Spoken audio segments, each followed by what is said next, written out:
হয়তোবা white ball ক্রিকেটে back করার একটা পসিবিলিটিস আছে। মানে জানানো হয়েছে যে রেডি থাকতে যে কোনো সময় টিমের দরকারের যে কোনো সময় হয়তোবা আশা লাগতে পারে।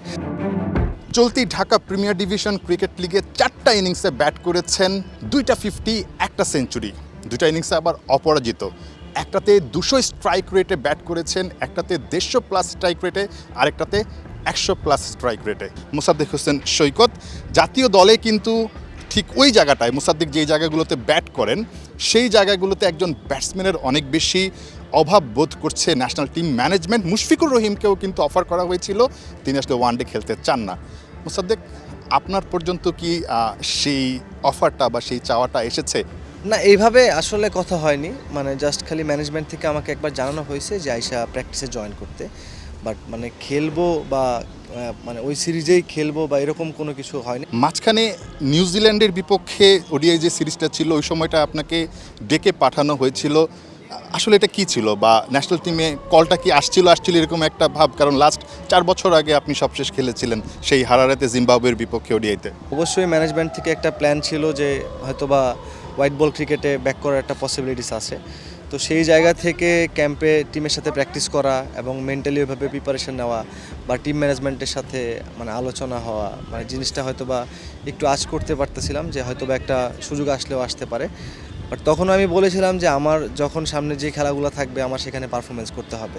তা আলহামদুলিল্লাহ এখন প্রিমিয়ার লিগ চলতেছে, ভালো খেলতেছি, এটা আমি কন্টিনিউ করতে চাই। কথাটা কি হচ্ছিল টিম ম্যানেজমেন্টের সঙ্গে বা সিলেকশন প্যানেলের সঙ্গে আপনার বা ক্যাপ্টেনের সঙ্গে? ইনফ্যাক্ট হয়তোবা একটা পসিবিলিটিস ছিল, বাট সেটা হয়তোবা ম্যানেজমেন্টের মাধ্যম থেকে হয়তোবা চেঞ্জ হয়েছে, একটা ডিসিশন চেঞ্জ হইতে পারে।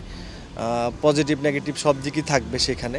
সো সেটাকে আমি অবশ্যই রেসপেক্ট করি এবং সেটা যখন চেঞ্জ হয়েছে ওই সময় আমাকে এটাও মানে জানানো হয়েছে যে রেডি থাকতে যে কোনো সময় টিমের দরকারের যে কোনো সময় হয়তোবা আশা লাগতে পারে।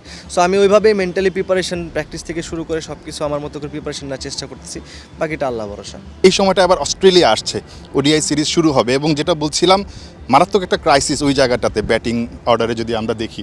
আপনার কাছে কি মনে হয় যে আপনি ওইটার জন্যই একটু আলাদাভাবে ফোকাস করেছেন এবং চেষ্টাটা করে যাচ্ছেন? না, ফোকাস বলবো না, আমি আমি আমি মনে করি যে আমি বলবো যে আমি একটু লাকি ফিল করতেছি। সেটা এই জন্যেই যে একটা সিরিজের আগে আমাদের প্রিমিয়ার লিগটা চলতেছে এবং আলহামদুলিল্লাহ এখানে ভালো খেলতে পারতেছি। তো সেই জায়গা থেকে বলবো যে আমি একটু নিজেকে লাকি ফিল করতেছি।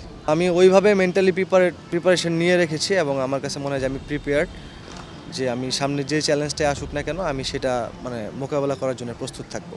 নিশ্চয়ই। এবং যেটা সুযোগের কথা আমরা বলছিলাম, আলোচনা করছিলাম, এই প্রিমিয়ার ডিভিশন ক্রিকেট লিগে এখন পর্যন্ত 5টা ম্যাচে 118 গড়ে 138 স্ট্রাইক রেটে যদি ভুল না করে থাকি ঠিক এভাবেই ব্যাট করছেন। 2টাতে অপরাজিত, 1টা সেঞ্চুরি করেছেন, 2টা 50 করেছেন। নিশ্চয়ই মোসাদ্দেক এটা ক্যারি করতে চাইবেন এবং অস্ট্রেলিয়ার বিপক্ষে সিরিজে সুযোগ আসলে এটা আসলে কাজে লাগাতেই চাবেন। না, ইনশাল্লাহ অবশ্যই চাইবো। তার থেকে বড় কথা হচ্ছে যে আমার মনে হয় যে আমরা টিমটাও এমন একটা স্ট্যান্ডিং পজিশনে আছি যেখান থেকে আমাদের এখন ম্যাচগুলো জিততে হবে। মানে সেই স্বপ্নটা তো আমরা আবাহনী দেখি, আমরা চ্যাম্পিয়ন হতে চাই।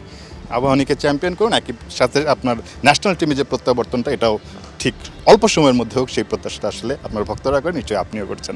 নাহিয়ান বিন জাসিম, 71, ঢাকা।